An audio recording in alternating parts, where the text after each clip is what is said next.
Audio Jungle.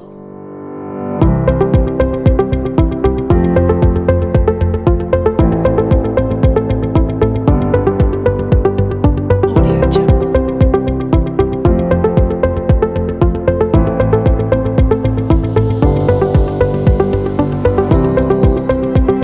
Audio Jungle.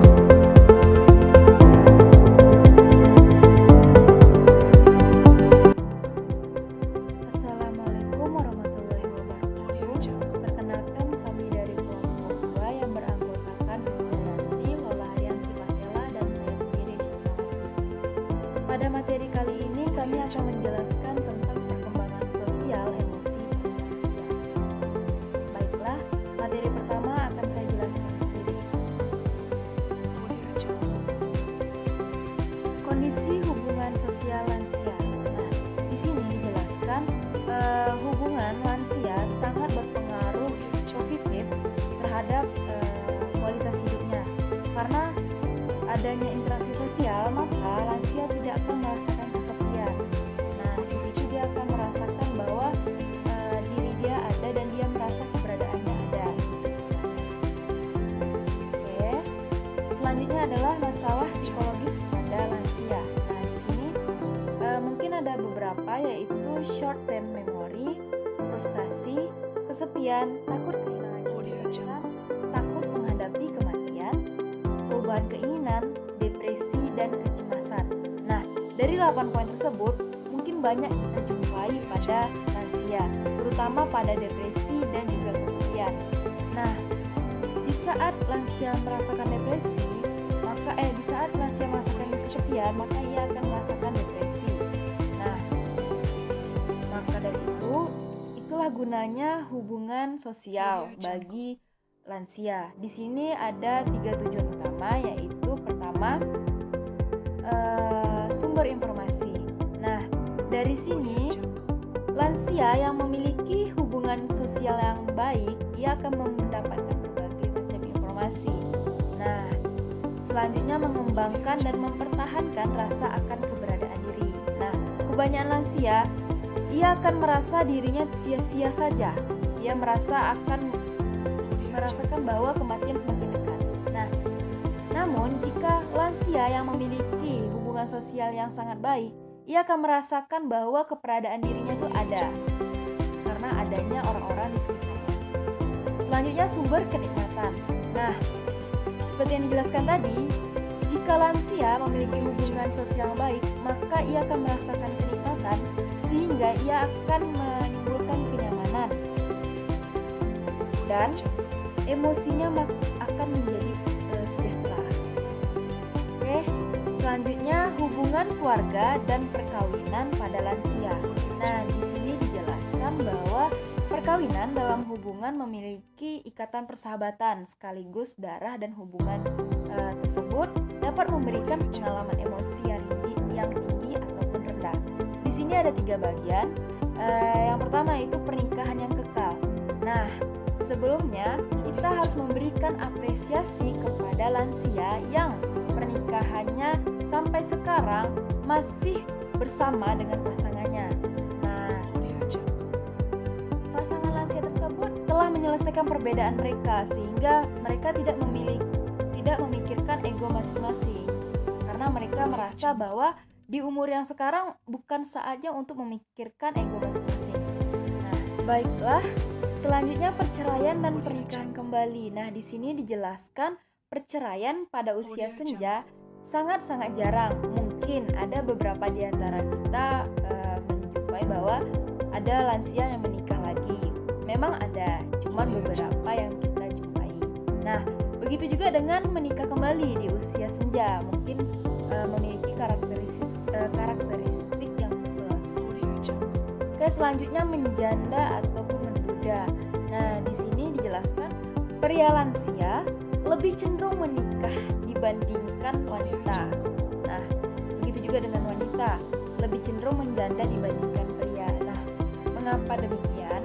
Karena pria lansia membutuhkan sosok ataupun pendamping hidup yang bisa merawatnya di saat umurnya yang sudah mulai senja. Namun, mengapa wanita sebaliknya? Karena wanita memiliki bahwa ia memiliki anak dan ia merasa bahwa dia bisa anak-anaknya bisa menjaganya dengan baik. Baiklah, mungkin sekian dari penjelasan saya, akan dilanjutkan oleh rekan saya di sini. Assalamualaikum warahmatullahi wabarakatuh. Saya Ristayanti akan melanjutkan materi dari rekan saya sebelumnya, yaitu Syarif Nawati. Di sini kita akan membahas proses menua. Proses menua itu suatu proses menghilangnya kemampuan jaringan untuk memperbaiki diri, mengganti diri, mempertahankan fungsinya. Itu semua terjadi secara perlahan-lahan seiring bertambahnya waktu. Nah, menurut World Health Organization ada 5 batasan usia. Yang pertama, middle age, yaitu usia 45 sampai 59 tahun. Lanjut usia atau elderly 60 sampai 74 tahun. Terus lanjut usia tua atau old 75 sampai 90 tahun, dan very old di atas 90 tahun. Nah, biasanya proses penuaan ini sangat berpengaruh terhadap kesehatan mental seseorang. Nah, kesehatan mental tuh biasanya selalu dibarengin sama tipe kepribadian kan. Nah, apalagi kita sekarang akan membahas tentang usia lanjut, berarti kita akan membahas 5 tipe kepribadian lansia sebagai berikut. Nah, yang pertama itu ada tipe kepribadian konstruktif. Biasanya tipe ini banyak mengalami gejolak, dia tenang, mantap sampai sangat tua, karena mungkin biasanya tipe kepribadian ini karena saat mudanya itu dia sudah banyak meraih yang dia inginkan tuh banyak tercapai gitu. Terus tipe kepribadian mandiri, biasanya dari namanya udah tahu dong, dia kepribadian mandiri berarti orangnya mandiri. Saat usianya masih tua pun dia mandiri gitu.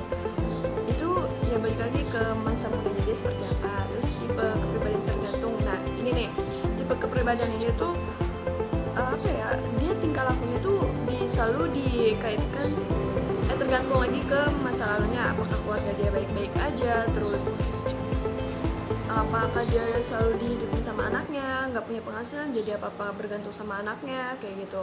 Terus entah sama ini istrinya yang selalu gitu-gitu, terus istrinya meninggal dia jadi gimana kayak gitu kan. Terus tipe kepribadian bermusuhan, biasanya ini tipe kepribadian ini kalau lansianya itu saat mudanya dia merasa belum puas sama kehidupannya, belum puas sama yang udah dia capai. Terus ya pokoknya apalagi kayak kondisi keuangannya juga gitu, kayak misalnya kalau kondisi keuangannya rendah kan kayak morat-marit gitu. Terus tipe kepribadian kritik diri sendiri, dia dia menyalahkan diri sendiri, memendam, tapi nggak mau gitu ditolong orang lain kayak gitu. Terus selanjutnya kesehatan jiwa seorang lansia itu juga dipengaruhi beberapa faktor. Ada 6 faktor di sini. Yang pertama ada penurunan kondisi fisik. Ya, semakin tua kayak susah melakukan apapun karena sakit pinggang, terus tulang keropos kayak segala macam kan. Terus penurunan fungsi potensi seksual. Ya, namanya usia kayak buat aktivitas seksual tuh kayak juga udah susah. Terus perubahan aspek psikososial, terus perubahan yang berkaitan dengan pekerjaan, karena yang seperti kita tahu pekerjaan tuh kan ada batas usianya, apalagi kayak pegawai kayak gitu. Terus nggak pegawai pun, misal dia petani, kalau dia udah tua kan jadi susah juga. Terus perubahan dalam peran sosial di masyarakat, kayak misal dia pejabat RT atau dia orang yang dituakan, terus karena udah tua udah dong jabatannya bisa diganti kayak gitu. Terus penurunan kondisi fisik udah bahas di atas. Nah, usia lanjut nih biasanya akan ada yang mengalami kemandirian, ada yang sarang kosong, ada yang sarang penuh. Di sini kita akan bahas 3 tipenya. Yang pertama ada kemandirian nih. Kemandirian itu mandiri, berarti dia melakukan mandiri berarti kan bisa melakukan apapun sendirian kayak gitu. Nah, terus kalau di sini mandiri itu adalah kebebasan untuk bertindak, tidak tergantung pada orang lain, tidak terpengaruh pada pokoknya apapun melakukannya sendiri kayak gitu. Terus tidak menjadi beban bagi orang lain. Si kemandirian ini pada lansia itu dipengaruhi oleh usia dan imobilitas usia. Seperti kita tahu, umur, seiring bertambahnya umur biasanya nggak bisa sih ya melakukan itu sendiri gitu, apapun butuh orang lain.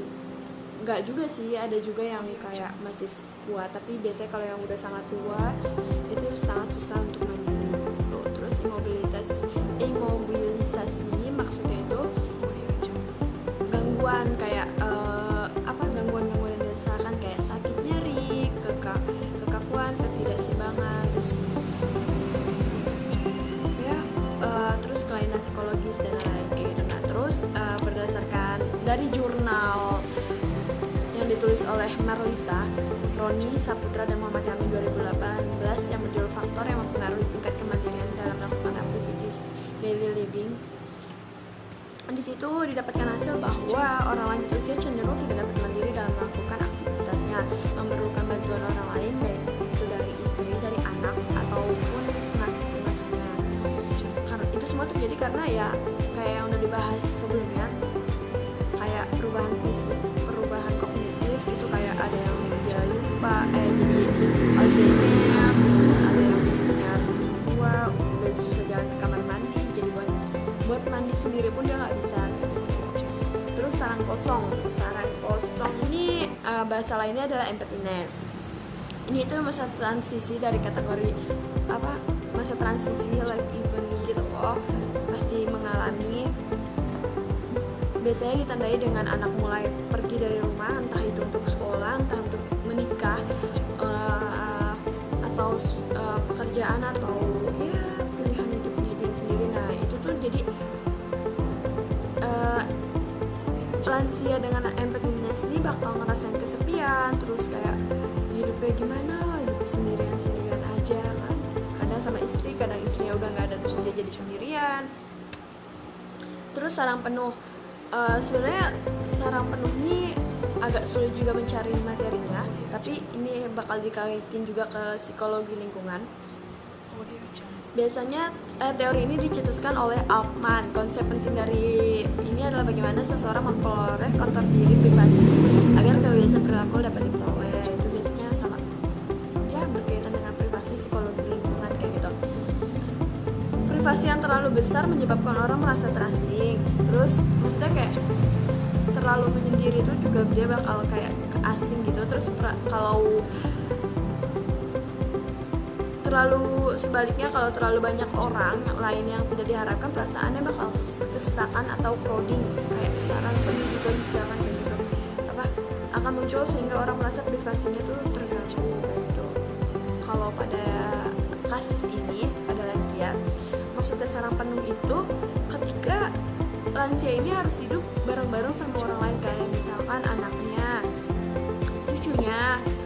Terus kalau yang di panti asuhan juga beramai-ramai tuh, balik lagi sih ke orangnya masing-masing, tapi ada juga yang bakal merasa sarang dia tuh terlalu penuh, tempat tinggal dia tuh terlalu penuh.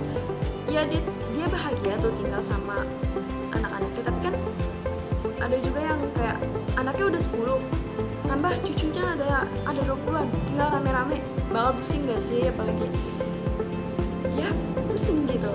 Terus kalau dia tinggal di panti jompo juga, panti jompo orangnya banyak, bakal pusing. Terus banyak lah efek dari crowding ini gitu. Terus ya lansia bakal mengalami itu kalau terlalu tinggal dengan banyak orang. Tapi balik lagi sih, ada yang justru senang deket-deket sama anak-anaknya gitu kan, tapi ada juga yang pusing. Apalagi kalau faktor ekonomi ya, dia rumahnya kan kecil, misalkan harus tinggal beramai-ramai karena anaknya juga kurang mampu juga ekonominya. Pusing dong, pasti anaknya juga kayak mengandalkan bapaknya untuk kerja segala macam karena cucunya harus makan segala macam. Nah, sekian aja materi dari saya. Terima kasih. Akan dilanjutkan oleh Lola Haryanti Pasila. Assalamualaikum warahmatullahi wabarakatuh. Assalamualaikum warahmatullahi wabarakatuh. Perkenalkan, nama saya Lola Haryanti Pasila. Di sini saya akan melanjutkan materi presentasi dari teman saya sebelumnya, yaitu hubungan keluarga, teman, dan kolega, serta teman sehobi.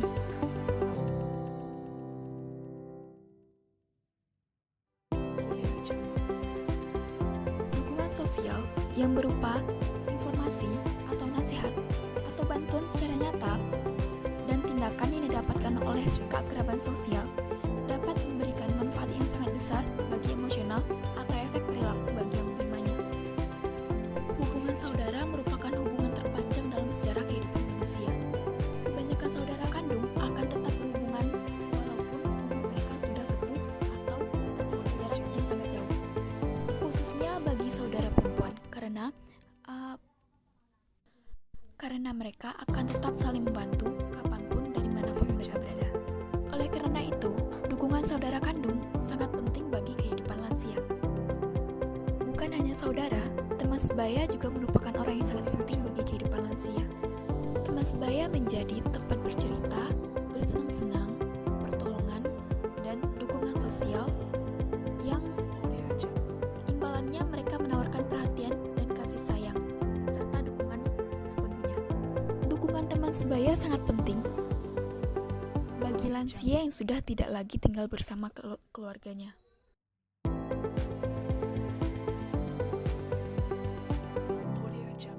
Goal orientation adalah kemauan seseorang dalam menetapkan tujuan melalui jaringan sosial yang dipilihnya untuk pemenuhan kebutuhan diri individu. Goal orientation memiliki dua aspek.